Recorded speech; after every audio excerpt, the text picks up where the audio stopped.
Hi, friends. Welcome back to another episode of the ASAP Pathway Podcast. I'm your host again today, Dr. Stacy, and I am really looking forward to the conversation today. This is a much needed conversation. I get questions like this all the time, and I just fangirl over Dr. Susan Maples. I talk about her so much, and she was so gracious to join us again today after our episode 17, Total Health Dentistry, that we had done with her. And the topic came up about a health relationship coordinator. And she kept saying my HRC. And I was like, what are you talking about? And I'm like, this has to be discussed. This is so important. She took a step of faith in creating this role, and it has just done amazing things. So we decided to have another podcast and bring in her HRC, Health Relationship Coordinator, Jean Voss, today. Welcome, Jean. Hello. We're so glad to have you. Appreciate. I know you're busy. She wears a lot of hats. She was She like doing does. lab work, and now she's on a podcast, and she's a health relationship coordinator. So we're really looking forward to your expertise, your experience, how you can help other offices that are hitting these obstacles that are so common and keeping um, collaboration kind of stuck in a lot of communities because we don't have this way of communicating properly and so dynamically. I would like to introduce you to everyone. Jean, if I could just take a minute. Everyone, most people know who Dr. Susan Maples is, but reference episode 17, Total Health Dentistry, and that is her practice as well in Holt, Michigan. But she's also going to do a recap here in a minute, just so you understand why this episode is so important, why we kind of catapulted into this from the first episode. So Jean Voss is an extraordinary health relationship coordinator for Total Health Dentistry in Holt, Michigan. She, in fact, has a 29-year history of service to THD, beginning as a registered dental assistant in 1995. Jean has a bachelor's in zoology from Michigan State University and countless hours in continuing education in oral and systemic health. Having trained continuously in the area of patient facilitation, she's masterful in moving patients forward through the art of powerful dialogue.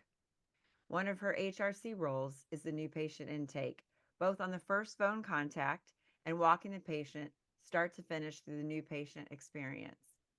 Let's learn more from Jean about her position as health relationship coordinator and what challenges and opportunities might lie ahead for you, the listener. Yay, I'm so excited. I'm going to kind of give the floor to Dr. Maples, Susan, All because you have right. this wonderful. So, those of you not listening, I'm sorry, not watching, tune into the YouTube channel, ASAP Pathway, because then you can see the slides that she's presenting here. Yeah, so good morning, Stacy and Jean, and thanks for having me back. I think this is my third or fourth time on ASAP Pathway, and I'm grateful to be here every time. We're trying to build a community of people that serve kids better, and you're our people. So super Thank happy you. that you're listening, and super happy for the opportunity to be here. As you were doing the introduction, my eyes were tearing up, and I'm not a big crier, as Jean will tell you, but I get emotional sometimes, and I get like little like want to cry but don't. And I had that feeling when you were introducing her um because it's really one of the, I mean, if I could say what my career will have stood for when I'm finished and the things I'm most proud of, I could probably list them on one hand. We've been a mentor to a lot of young people who have become dentists and pediatric dentists and airway dentists and orthodontists. And, that's been great through the hands-on learning lab. We've made a huge difference in the lives of our patients. But in terms of practice, one of the best decisions I ever made was asking Jean to step up to this role, not knowing what it was. I was literally at a study club meeting, and Bob Fraser, I have some very amazing study club mates from around the country. And someone was talking about their patient coordinator or whatever. And I started just getting creative, thinking about how we needed this. And I was like, we also hugely need to open up this co-collaborative relationships between us and the medical professionals, because we talk about that. And in dental school, you talk about how we collaborate, but we really don't. And in the digital world, it's even less likely we're going to pick up the phone and call a doctor in the middle of the day to talk about a patient unless there's some emergency. So what I've seen over 29 years is less and less collaboration among 39 years. Did I say 29? Less and less collaboration, and Jean has helped make that really change for us. So it's been really awesome. So I'm gonna kind of review a little bit. In creating these co-referral relationships with our medical community, it requires us to kind of get on the same page and have a forum, a place to talk back and forth, and different ways we can do that through text, through phone calls, of course, through letter writing, and you'll hear letters of advocacy stressed over and over, and also through face-to-face meeting, and I'll talk about that. So our aim was to build a community of health professionals that could come together to support our patients, and where we could learn from each other, because it really does take a village. And so we decided that we wanted to collect a group of people around common values. And Jean and I together started to put out some mass mailings about oral systemic health. Now, we are not a pediatric practice. We are probably, I would say, a third or maybe even greater, would you say, Jean, of kids? Yeah, I would say Third to a half. certainly family based. Yes. And we do infants to 100. We do, this week we did a surgery on, an 8-day-old baby. So we do all the way to their elder years. And so we do a lot of train wreck dentistry as well. But our job is to try to predict and preempt some of that so they never get there. And it requires that we work with complex patients. And complex patients have all kinds of other issues treated by different doctors, and we don't understand all of it. But in our effort to learn from one another, what I have discovered is that the physicians that are treating them know nothing about their oral health, nothing. They get zero introduction to dentistry in medical school. So they also are really amazing learners along with us. And to do that, we need to find healthcare professionals in our community who share our values of continual learning, who want to be part of a health community, who are gratified by people helping people toward levels of optimal health, who enjoy communication and are good communicators, who spend a little extra time with their patients, as we do, helping root out the root cause of their issues, rather than just writing a prescription, getting out of the room, and who care in their hearts about their patients. So we don't necessarily, what Jean and I started to do is we started asking all of our patients if they felt well cared for by their health professionals in their selected care team. And when they would say yes and rave about them, we kind of took note of those people. But we also were hearing the same names throughout our community. And at some point, Jean and I had decided to focus on a particular group of people who we were fleshing out that shared the same values. If we asked you, Stacy, if you have someone on your care team who you would rave about in your medical team, do you have someone like that? You know what? I did. And I mean, I have so many people that are amazing, but as far as a specific role, Tell me the qualities of the person you said I did. oh my gosh. Just, And so they had to move, they left yeah, but what were the very, but the qualities of? qualities of this person, the passion just oozed out of them. And Mhm. I thought, you know what? You have the passion. So you believe in this. Right. So I can give you, A, B, and C steps to do. They have to believe. I think they have to believe in what we're doing is so important and life changing. I'm talking about for you in your personal life, Oh, and my personal life. caring for you as a patient. Oh my goodness. I would have to say I really don't have somebody that Okay. I So really most people don't. would say that as well. And when they say that, Jean is the person who I call matchmaker, make me a match. I say, I Jean, love it. after the end of this interview, which is usually 1 hour, we're going to talk more about that. Who comes to mind for you? And she'll be able to say, I think she'd be a good match with, or he would be a good match with so-and-so. So if they rave about their healthcare professionals in ways that talk about the values that I've just talked about, they spend time, they get to the bottom of it, they're good communicators, they're willing to get more information and get back to them. Those are the kind of people we want in our midst. So that's how we have collected this group of healthcare professionals that support our patients. So Sorry, I can I wasn't more clear interrupt you about that. just for a second on, so when Sure. you have Gene do that, so it might be an example of Gene matchmaking. Someone needs a good primary care. Yep. Somebody needs an ENT. Somebody needs, is that Yep. what you're pretty much doing? Yes. Like for whatever But specific healthcare provider they need, Gene matches for them? sure, for sure. But even among healthcare, even among primary care, Jean, when I ask you to look at this person and say, who do you think would be a good match? She's got, 8 or 10 people that she's thinking of. And Wow. how do you make those decisions, Jean? It starts with listening to what kind of what they've been through, so you hear what they don't like, and then I kind of just think about what their goals are and what usually we've already had a conversation about some of the stuff that they're doing in their own personal journey. And when I hear those, I kind of align them with what I know of the physicians or the people that they're looking for. So, Gene, how do you if get to they're, know these physicians so well that you can pick this? How do you do that? Many of them are patients by now because we have these co-referral relationships, right? We refer to them and they refer to us. We have created a community of Gosh, health. this is yeah. amazing. And Go you ahead, actually just Jean. talk to the physicians, you talk to them and you hear their passion. So yeah, it takes time. And Susan's really good at making those connections. And then once she makes those connections with those physicians, and then they'll have conversations with me. So I know, in hearing them talk about what kind of medicine they want to practice and the relationships they want to have with their patients, that's when I know who I can pair them with.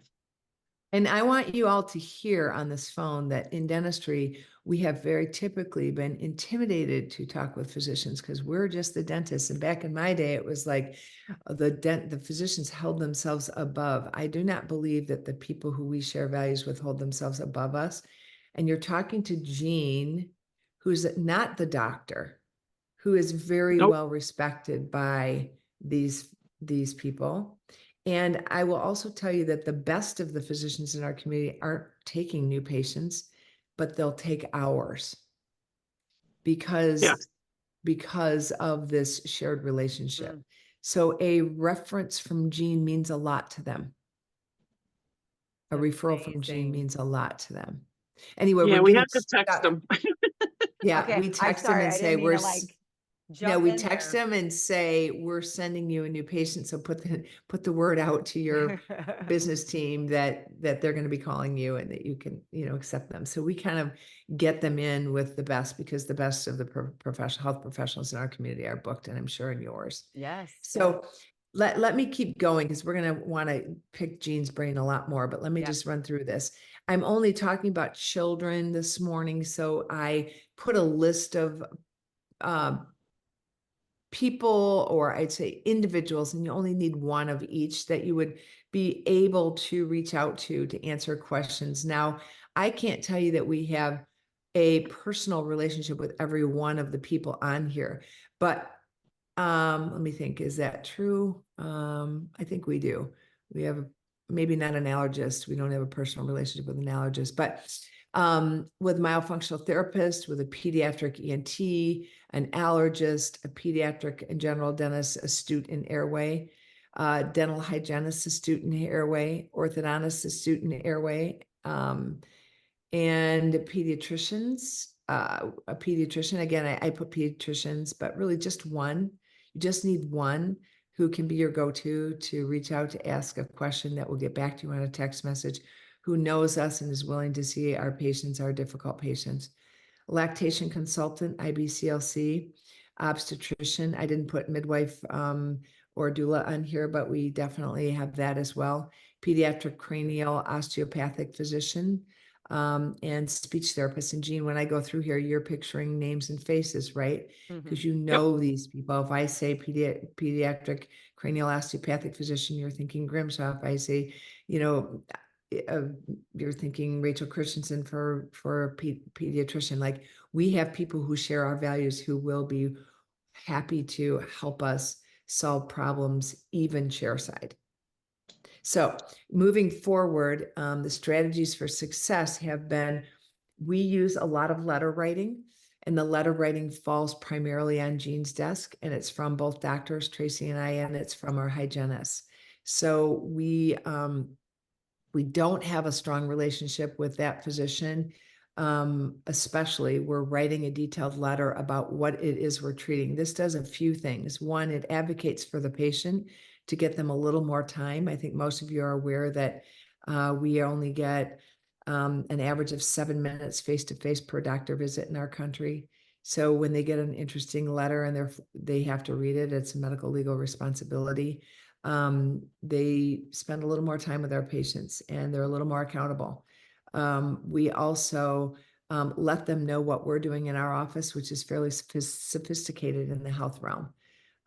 We also help educate them, because we're giving them background information of why we're doing a certain procedure, or what it is we're needing, or where are we with all that their health entails, and why they've come to see us. Many of our patients come from a good distance away, and many of them come for airway, or complications, airway, sleep issues, allergies, things like that.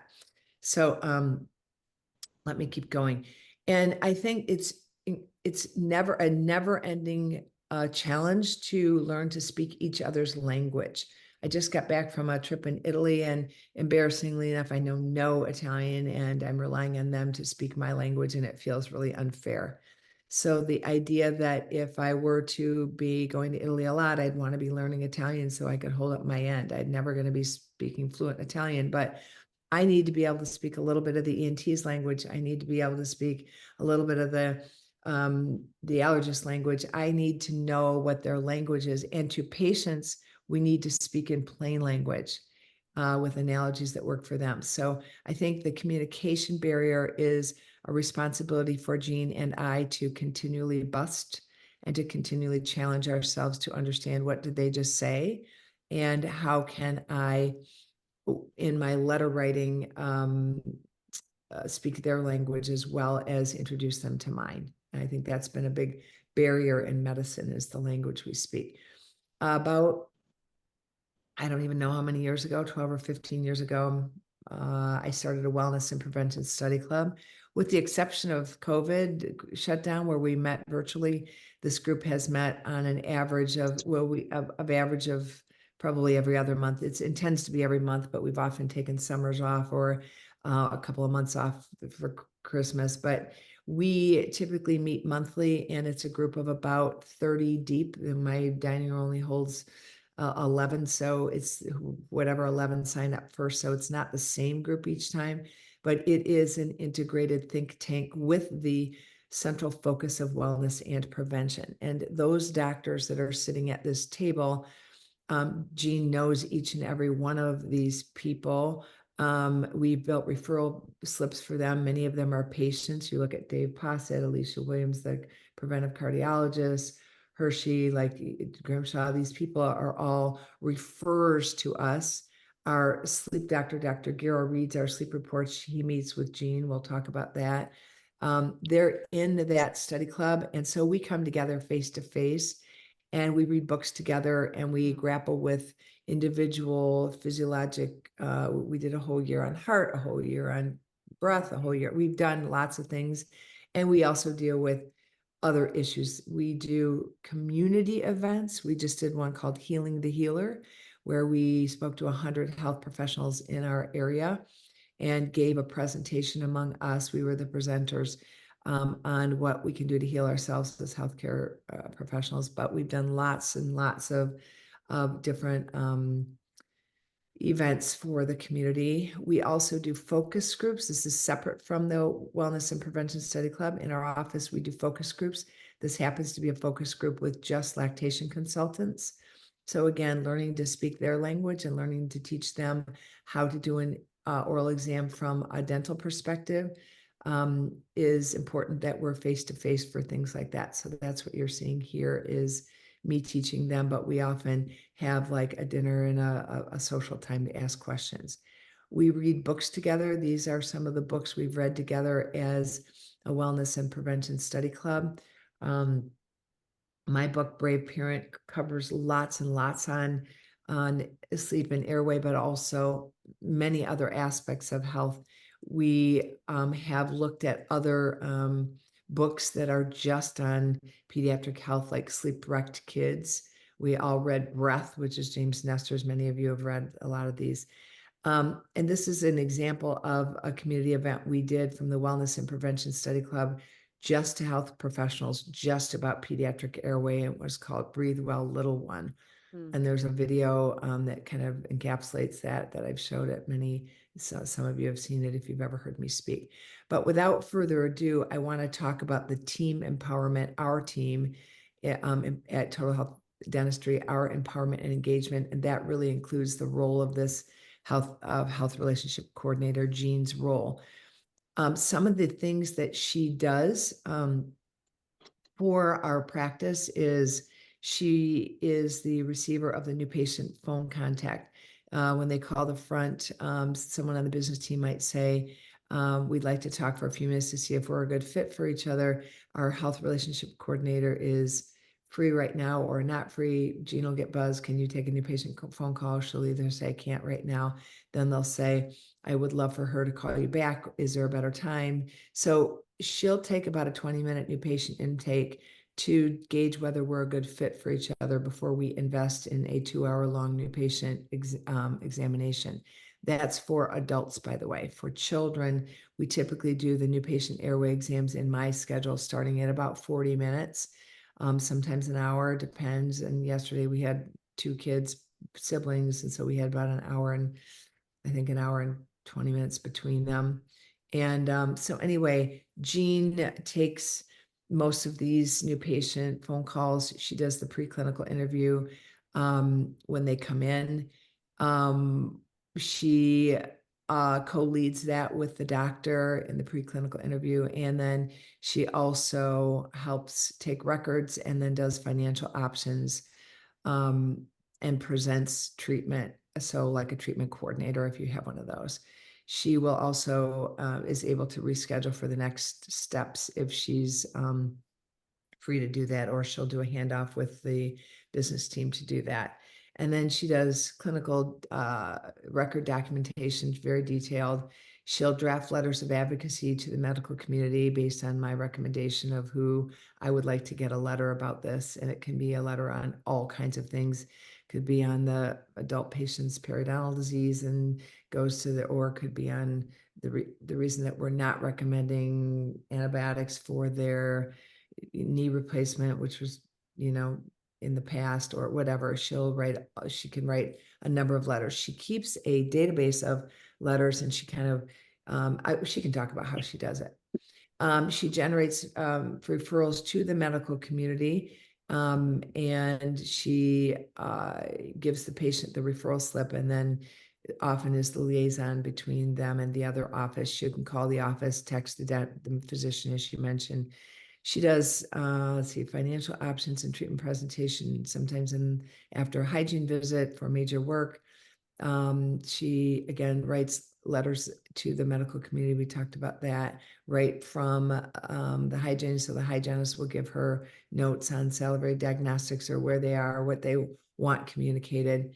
She does home sleep test studies. So she sets up the home sleep test for them. She receives the data.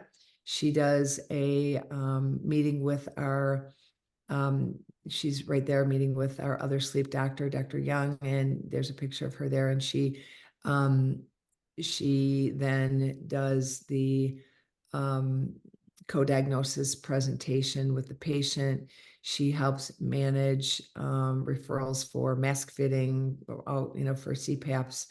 She manages the supplements that they might be taking from our office. She also is capable of working with patients in the hands-on learning lab. So we use her when we might have 3 siblings scheduled in a row and only 2 hygiene or a hygienist is out for the day. She'll do the children in the learning lab. So she does hands-on learning lab, self-prophy and science experiences. She does the infant oral health exams with the doctor. She's very capable of, she does a lot of my baby intake with me and the tissue revisions. She's a matchmaker, as you heard, for placing patients with the right healthcare professionals. And she does community outreach where she goes into their offices with brochures telling them who we are.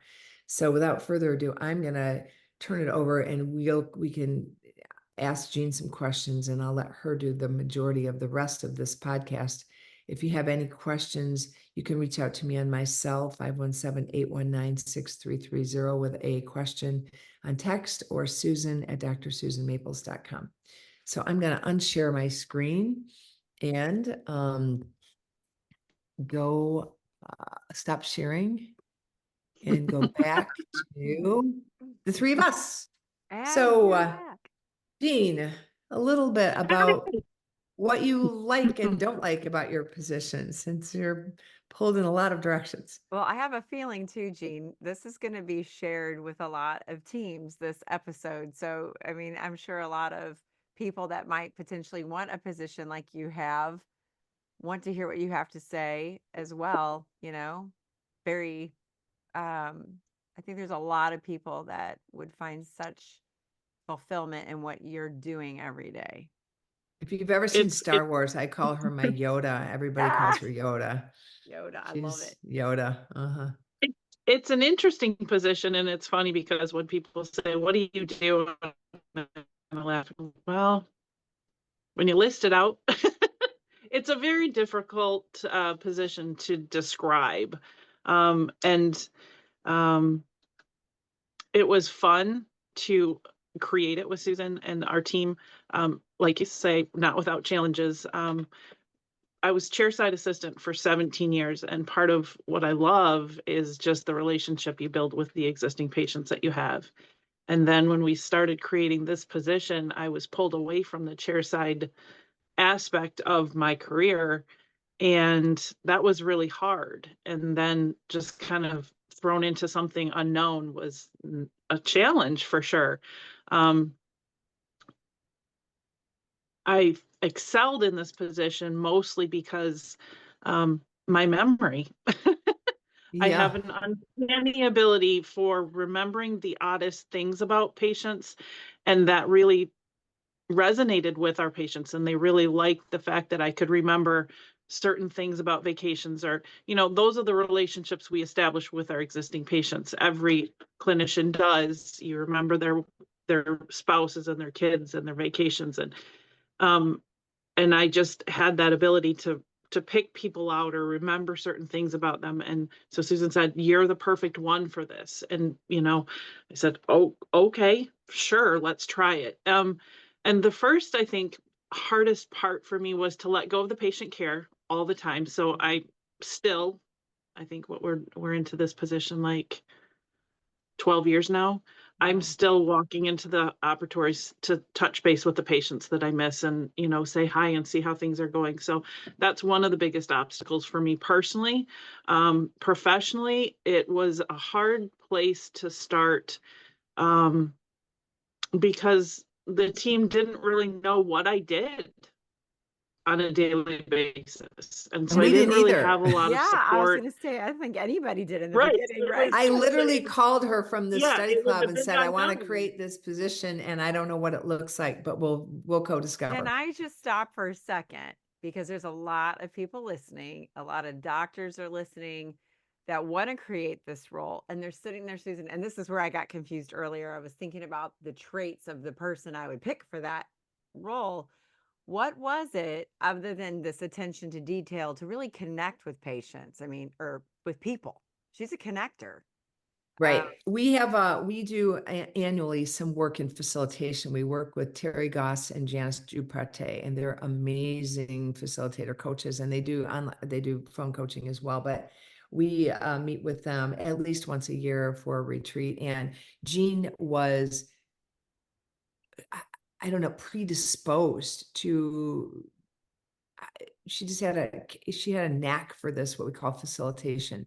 Okay. Open-ended, curious dialogue without judgment, in a way that served the patient. Jean's ability to help the patient in their own self-discovery is unmatched. Mm. She's better at it than I am. I talk more than I listen, and it's been, I mean, right now we're supposed to be talking, but I'm with patients. I kind of want to reach out and help, and she's better at just holding that container of curiosity and asking deeper and deeper questions and getting to, if this could be the best it could be, what would it change in your life? The outcome questions. She's really good at it. So that was one of the reasons that, and her memory, which she brings up, is like, oh yeah, right. She's uncanny in her memory, but she's become, I mean, if I could interject and say, one of the things that I think has has been a benefit of this over the 12 years is her role in her family with her siblings, her husband's siblings, she's the person everyone goes to now she's great at keeping confidences. She's serious in nature, but not overly empathetic where she's crying when they cry. She's just got that personality. I don't know how to say it. Anyway. Well, Okay, Jean, thank back you. to No, you. that's so helpful. I know doctors are thinking, who could I even consider in my practice? Or even someone listening on a team right now might say, I identify with Jean. Maybe I bring this role up. Anyway, Jean, back to you. That does bring to mind someone that I was just at a retreat with last year. She was a hygienist in her practice, a long time hygienist. Probably, I think she was in her 30 or mid 30th year of her practice. And she was like, this is what I need to do, because she was kind of burnt out on the hygiene side. But then she said, I can't let them go. And I still have a passion for helping people. So it doesn't have to be an assistant. They'll stand out for you. Those are the people that have a real passion for the patients and just not just their teeth, like their overall well-being. Like, how can we help them be better people in the way they want to be? It's not about us. So, the hygienist is like, that's a unique trait, to not push on somebody what you think is best for them. I was having a discussion with Dr. Anne Marie Morse on this topic, that we really need to get, the medical, dental community, physicians, healthcare providers back into a space of listening what's best for that family. We can walk in and say, you need to eat this and you need to eat that and you need to change your diet. Well, what's their schedule like? What's their life like? What's realistic? What's realistic? Exactly. yeah, Where's yeah, their stress coming from? But yeah. Jean mentioned she was at a retreat. That might be a subject for another podcast, by the way. She was at a retreat. She's referring to a retreat where it was a facilitator camp with other, I guess, facilitators. Is that right, Jean? Yeah, yep. Other team members, and it wasn't In just, dentistry. yeah, they were dentistry. There was dentists, hygienists, and assistants, and business team members, Wow. all coming together to enhance our abilities for the facilitation side of patient care. So this is aside from our regular facilitation or our regular team retreat. I just Yes. wanted to clarify that when she said retreat, but I think retreats are great places to learn, and that could be something we could talk about sometime in terms of how we work with other team members that are engaged in the same thing throughout the country. Okay, back to your position. What are some of the other aspects that you enjoy most? Like the sleep aspect, the new patient facilitation, the letter writing. What do you like most and least? I think for me, sleep is a fun passion for me. It's an interesting part of the medical side of life that is up and coming, and we're learning more and more about it. as sleep goes, it's, and treatment of sleep is in pretty infancy. Like the first CPAPs were not until the 80s, Right. it's new. And so to watch it ebb and flow and to help patients learn, as we learn more about it, what we can do to help them recognize it and treat it and extend their lives and enhance their lives. So I like the sleep side of it, learning more about the sleep side of life for sure. I still love the idea of being, as you saw the list of things that I do, I still like to be helpful in all of those aspects. I learned early on that my biggest contributing factor for my team is the ability to say yes. Can you help me? Yes, I can. So being available to help in all aspects of our practice, from the business team to the hygiene team to the doctors. So, very Definitely. rarely do I say, no, I can't do that. So that's a nice thing for me because I'm a pleaser and I like to help. So that is another aspect of what this position helps me to be for our team. And for this audience, Jean also has 2 children, one of whom was an airway ortho case for us. We did TAD assisted expansion, a rapid expansion, and ortho. And I want to say I'd like to say that our practice has like a tiny bit of responsibility for the fact that this kid is like now a championship swimmer and breather. Wow. He is extraordinary in his athletic prowess, but that all happened after all of this. And I don't know what the correlation is, but I will tell you that he has just like excelled as even a freshman in high school. He was just off the charts. So kind of cool. So she's also very much engaged in the pediatric aspect of the practice, knows it well, believes it, has lived it, has benefited from it, has seen it. That's powerful over when the you've years. Yeah. experienced it yourself, which a lot of us, this is what happens. We have our own experiences and it ignites our passion. For sure. Just to ask you, when you look back at some of the obstacles before this position existed, what were things that you guys struggled with that now that you have this position, because it was a leap of faith, Susan's like, we're going to create it. And doctors listening, that's scary, right? What are they going to do? I'm not sure yet. I got to create, a whole new role and pay and all these things and take a leap of faith. And it's like, if you build it, they will come kind of thing. But what were the things that you feel you have overcome in the practice because of this position? I think knowing that what we're doing, even in the struggles, benefited our patients. So we were unable to really know if we were doing anything positive, right? So all the letters we were writing, and finally we're like, are they even reading them? That is I don't know. And we would true. even ask the patient, have they said anything? Have they mentioned anything? Nope. And we finally just kind of asked some physicians, we're like, we're writing these letters. Are you reading them? And one of the physicians said, I read every single one. Wow. However, I am so busy, I can't pick up the phone and say, hey, yeah, this is what we're going to do. I just do what I need to do to help this patient. So yes, we do read them. So the big unknown of, are we really doing some impact? You don't get the instant gratification that we all want in life. So it was just push, knowing that we're intentionally trying to help and not knowing. That was a big thing of the not knowing, like, are we really even making a difference? And then that was validation that, yep, we're doing something right. That is, And I then got a what I'm patient, dealing with Jean, every with day. I deal with I got this Yeah. this patient one time with like a malignant hypertension. I was like afraid to let him leave the office. So I called their physician and the woman wasn't there, but they got her to call me back. And she's like, I said, I'm Dr. Susan Maples. She says, I know who you are. She said, I am so excited to hear from you. I'm like the last person to hear from you. My whole team has received letters from you of some sort.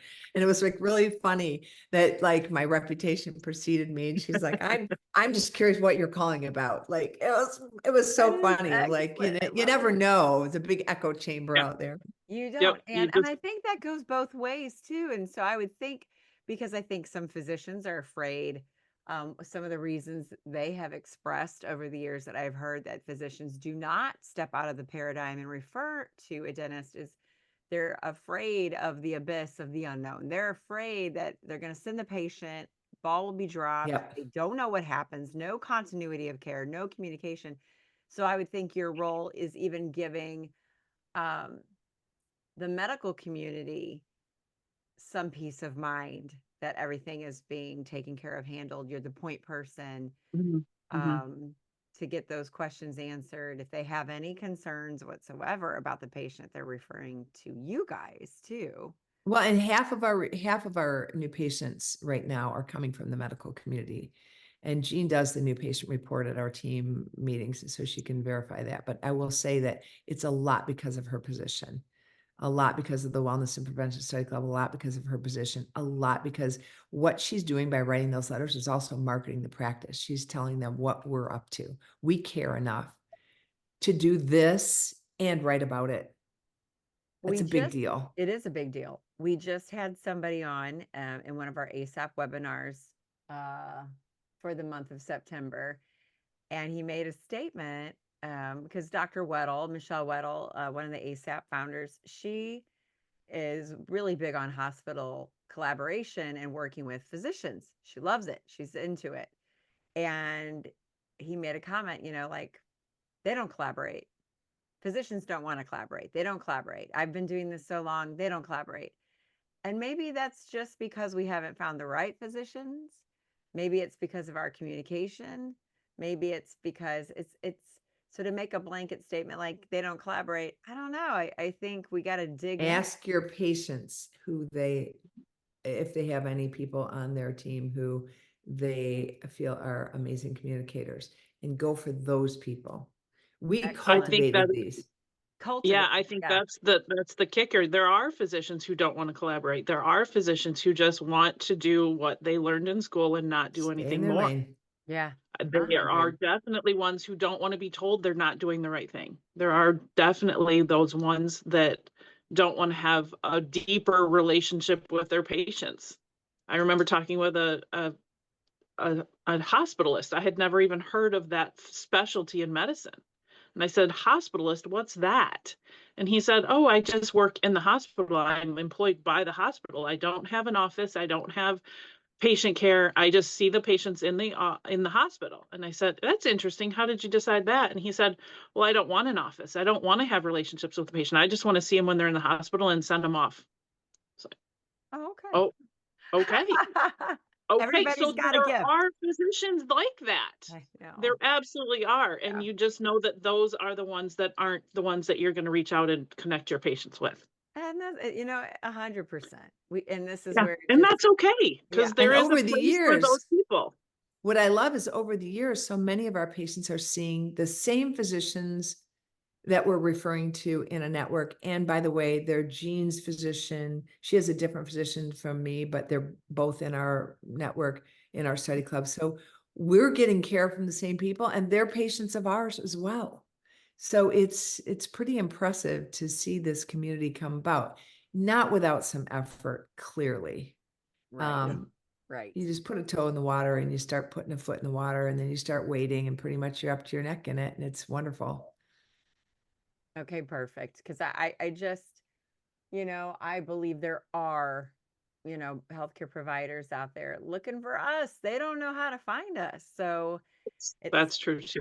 It and is. having this role, I think, expedites us finding each other versus, just happening upon each other one day. I mean, this is, like you said, Jean, it's intentional. It's very intentional. Yep. Mhm. Yeah. Okay, so then on that note, what are the things, I know we're approaching our time here, and I feel like we've just barely touched the tip of the iceberg, but what are the obstacles that you have currently that you're working on overcoming that, that we can listen to and follow up on? And One of the bigger obstacles right now is I have, like Susan said, most of the physicians that we refer to are not taking new patients. So Mm, there is an obstacle of continuing to add to our collection of physicians and specialists to refer to.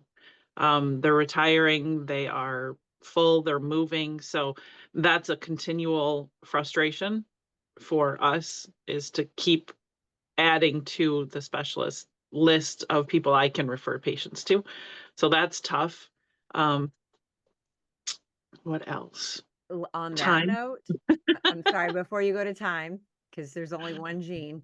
Yeah. There's only one gene There's that only we one could. Jean. But before that, with that being said, okay, you're looking to add more physicians to your, network here to work with. So Mhm. what are you finding? Are these more concierge doctors? Like, what net are you throwing out there to, like, kind of hone in more on an open-minded, collaborative-minded doctor? Where would you kind of recommend people seek out? I mean, are they in most, everyday network systems? Are they more concierge doctors? Are they more functional medicine? Like, what do you see? All the above. All the Okay. above. And Okay. like Susan said, you actually have to stop and have the conversations with your patients. You have to stop long enough to ask the questions. And And that's so really you're what it getting takes. these doctors mostly from your patients. Do you? And what's the question again? Please. And other physicians. And the other Oh yeah, physicians, really you good know, point. What's the right? They've question got you There's friends that ask? they collaborate there's with. there's a question on the health history that says, "Do you feel well cared for by your current medical team?" That is imperative. I'm adding And that. on the children's aspect, we have it said, do you feel that your child's well cared for by their current medical team?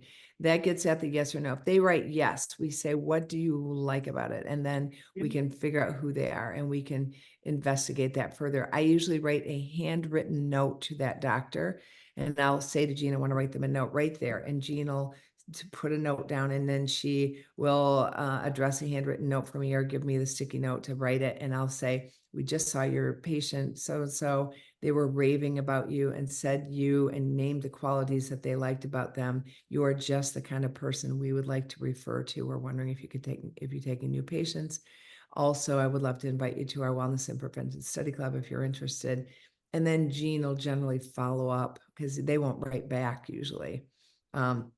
But she might call and say, are you accepting new patients, and, or whatever. So that's one of the ways we cultivate that.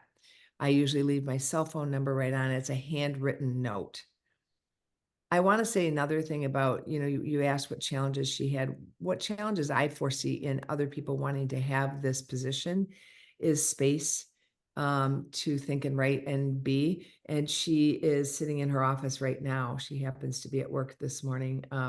And you can see it's a very nice atmosphere, but it's an office that we call our library. And she has 3 chairs in there. They're comfortable chairs for patients with a round table. And we do our new patient intake. Most people I know who are doing comprehensive dentistry or advanced dentistry have a non-clinical space where they're beginning that interview. And the interview is a time to get to know each other, doesn't have a particular stopwatch on it. It's a space where we come together to talk before we take any records on the patient. And that is, again, an adult space. Kids don't sit still well for that, but we do have families in that room all the time.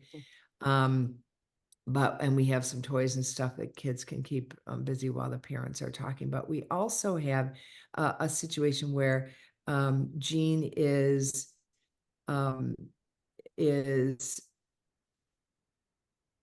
she's leading the open-ended questions, but she has a list in her mind of areas she wants to cover. So she's masterful at making sure we've covered all systems on a patient, including sleep and breathing, but not limited to that. And we just start out wherever they want to start in terms of their general overall health. We eventually get to talking about their mouth, but she's pretty masterful at, when I'm in there having conversation, I'll say to Jean, what have I missed? What else would you like to ask? And she'll be like, oh, and tell me more about this. So she's always got in her mind, just what do we need to be complete before we take a look in your mouth? And I love think this. yeah. And her office has a desk and a computer is where she's sitting now, where she's writing letters and sending them and doing her thing and keeping all of her notes. So Well, it looks very warm. But I love the lighting. It's really warm, inviting. It's very homey, non-clinical, like Susan yeah, just it's said. not clinical, not Not at clinical. all. I can see why you call it the library. it has a lender library of books, resource books, and also the supplements are in there. So she's got all of her resources there too. Oh, I love this. We all want to clone Jean. I know. I have Jean envy. Our Yoda. Now, a little our Yoda. Pretty And I blessed. I'm adding think- that question to the health history, by the way. That is amazing. Yeah. It's an important one. Yeah. I also think, like Susan said, one of the challenges I could see that other offices and other teams would potentially have is just making it an important aspect of just time. Take the time to talk with your patients. Make sure you have a space to commit to asking them questions, and really, and that's the hard part. This 2-hour new patient thing for adults did not happen overnight. We pushed Susan for a long time to give us more time because we talked more and then we asked more questions and we would run out of time. So originally it was an hour. It was originally an hour and we're like, we need more time. We need more time. Then She's an like, hour no, and I a don't need half. more time.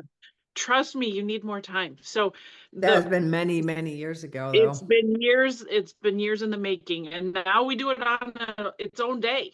We don't even do it within the confines of our clinical day. Yeah, my new patient and day, Dr. Tracy have separated it and done them completely on a different day. So that's going to be a challenge to sit and figure out where you can maneuver it into your team's structure and how to make it okay to take the time to talk to your patients. And it's nice to have one battle. person where they come in with an issue or something and we can say, let's give them some time in the library. Jean, are you free? And even in the middle of the day, we can have a patient go back there and needs to be heard. And she can, a touchy patient, a patient that comes in crying for some reason, disappointed by another office, or maybe even disappointed by us for whatever reason, which is rare, but Jean will be there to listen and hear.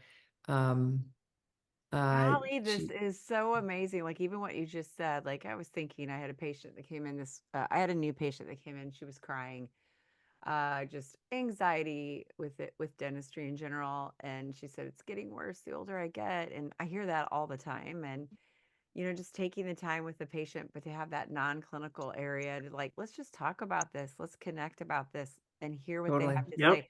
What you just said, we have a patient that needs to be heard. Oh, that's powerful. We have a patient that needs to be heard. This is why I'm in love with Susan Maples.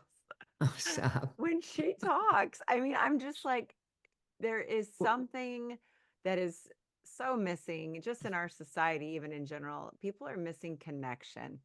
We have this false sense of, social media, right? It gives us I can see all these people I went to high school with, college with, friends on Facebook, but they're asking each generation,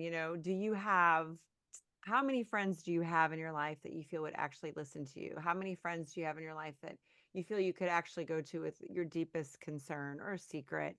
And each generation, we're starting to see less and less people they feel comfortable doing that with. What if you're the only person?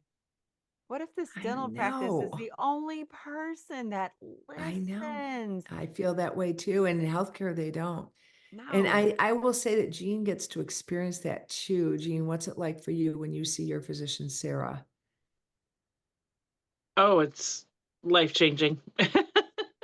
Every per visit. physician. Mhm. Wow. Okay, Yep. so then what's the quality then, Jean, of Sarah? Who is and how is she? Is she your primary care? Is she a nurse practitioner? What is she? She's my primary care. What's the And the quality of qualities, Sarah? well, she's,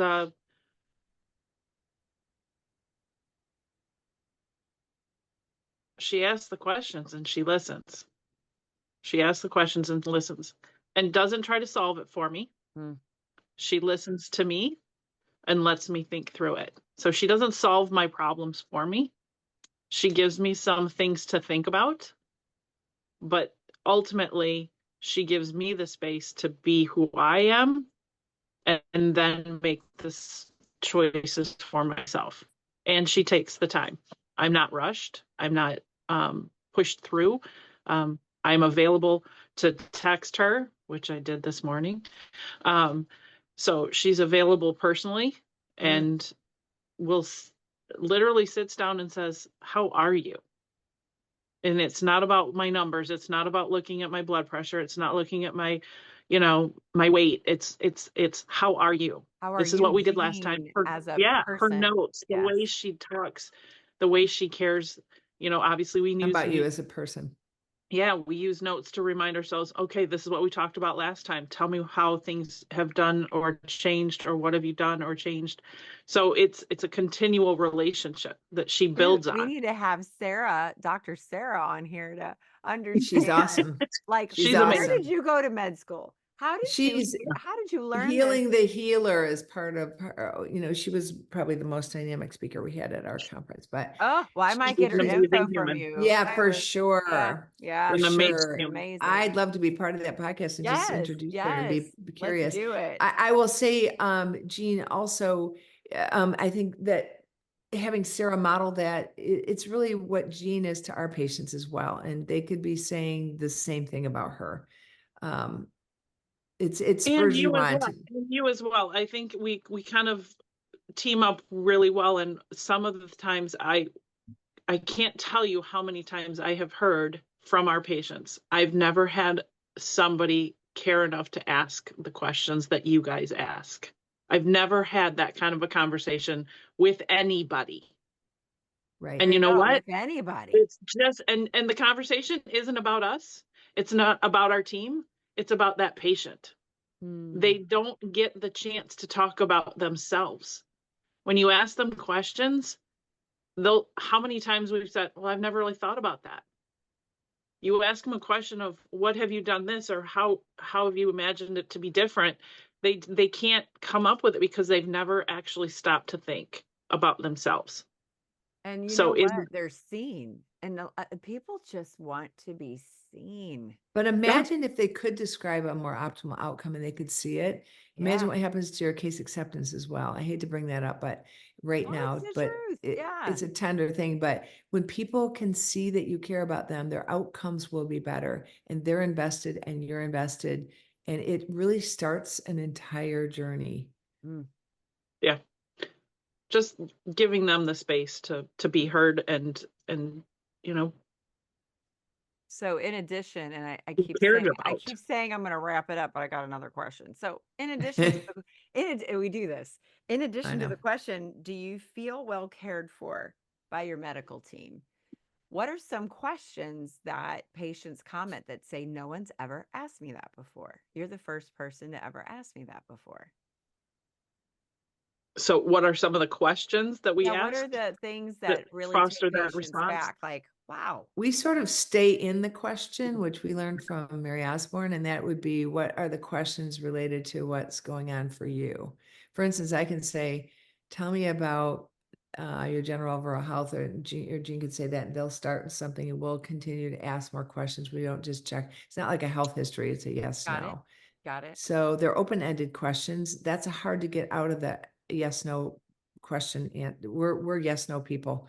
And as dentists and hygienists, do you floss? Yes or no? It's like, tell me what you're doing to care for your teeth. How does it seem to be working for you? How do you know that it's working? I might ask things like, tell me about your GI system. Any stomach issues, burping, bloating, diarrhea, nausea, constipation, bloody stools, anything like that. Now, why would your dentist care? It's about the gut microbiome, right? And I Right. might say that. And if they say yes, a lot of people suffer in silence. We might ask questions like, tell me about that journey. Tell me how you suffer. Tell me how it impacts your day-to-day life. Tell me about the shame that goes with that. Whatever it is, right? It's questions related to what they bring up. And I didn't mean to jump in, Jean, but that's kind of how you work, right? You just ask questions related to what they bring to you. Yeah, a good example I can think of is, a lot of times we'll ask them what their personal health goals are, and the blanket statement, I want to be healthy. I want to be healthy. And you go, well, what does What is that mean that? to you? Yeah. What What does does that healthy mean? look like? What does that mean to you? And they're like, oh, they're really asking. Like I can't just give the cheapy answer of I want to be healthy, because that's what they think we want to hear.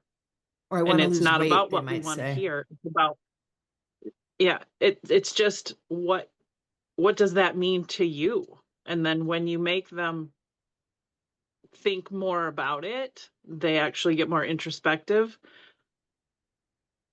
They can really speak more honestly, Like because weight you loss really might do be a care. common thing that people bring to us. And Jean could say, tell me about your journey. Tell me about how that's been for you coming here. What's been successful? What stood in your way? Where do you see, what steps do you see yourself looking at next time you're giving it an effort? Like, what's your understanding of that? And then the big kahuna that she'll ask, if you were able to accomplish this, what would it change in your life? Hmm. That is the The big kahuna. outcome The questions, outcome right? question. What would this change in your life? Get people to think about it. Like, really, what would these Yeah. changes mean for me? My family, my relationships, my quality of life, my Yeah. experience in this life. And Yeah. and just actually caring enough to ask questions for them. That's when they say nobody's ever really had a conversation like that with them. You So guys are exceptional. Aw, Exceptional. Exceptional humans. You really are. What you're we're doing working is at it. exceptional. You are. You are. I'm I'm gonna have to wrap up today because I literally have 5 more questions I'd love to ask. So maybe we do a part 2. But I'd love to also, I'll get with you guys too. I'd love to talk to Dr. Sarah. Yeah. I think maybe even because we have patients listening, we have, really it's about how to get patients to have more autonomy, self-directed care, as Dr. Morse says, and just really empower the patient to find that healthcare provider that is going to match them and get them to their goals. And this is just such a needed conversation. This conversation today has been amazing for me, and I know for so many listening. I have a feeling this might even be a podcast that gets shared at a team meeting somewhere, just to empower team members. Like, who would want to create this role in our practice? Who would want to be this person in our practice? So you might get some emails and some texts from Good. this. I hope So, so. um, Jean, I hope so. and this is for both of you. I always like to ask 3 little, kind of quirky lightning round questions at the end. So this is for both of you. Just Um, do Jean. well, you don't want to just do Jean? Jean, all right. Yeah. We're featuring you, Jean. Ready? What's no your favorite? pressure. Okay, No what's your pressure. favorite? No pressure. What's your favorite color?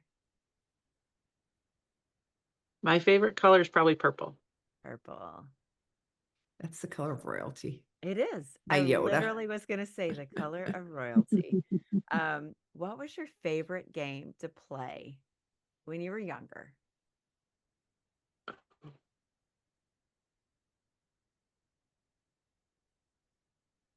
Probably any card games with my family. Ah, I love that. That's a Yep, lot of sitting around the quality time table. there. Yeah, sitting around Well, a table. yeah, growing up, my family was a big card, aunts, uncles, and grandparents, and lots of cards. So it was fun to sit with the adults and be a part of those conversations and learn from them, the card games. So probably card games. Love it. Hearing all that laughter and Yep. togetherness. The Yeah. banter and the fun. Yes. Yeah. The banter. Yeah. Okay. What is your hmm favorite holiday? My birthday. Ooh, I love it. I May love it. 1st. What- All for all of you. just so everybody knows. My birthday. Yep. I Love love it. it. Celebrate Great you. answer. That's a The one great, day all about me. perfect answer. Well, Love thank you it. guys so very much for being here today. I know your time is super, super important, especially when you're Jean and you have so Yeah, many right. hats that you wear. That's right. That's right.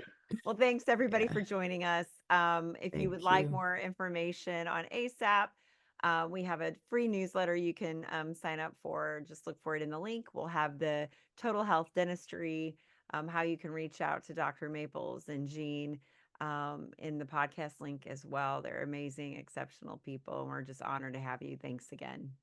Thank you, Stacy. Thank you. Appreciate you. Appreciate All you. right. Bye, everybody. Bye, guys. Bye.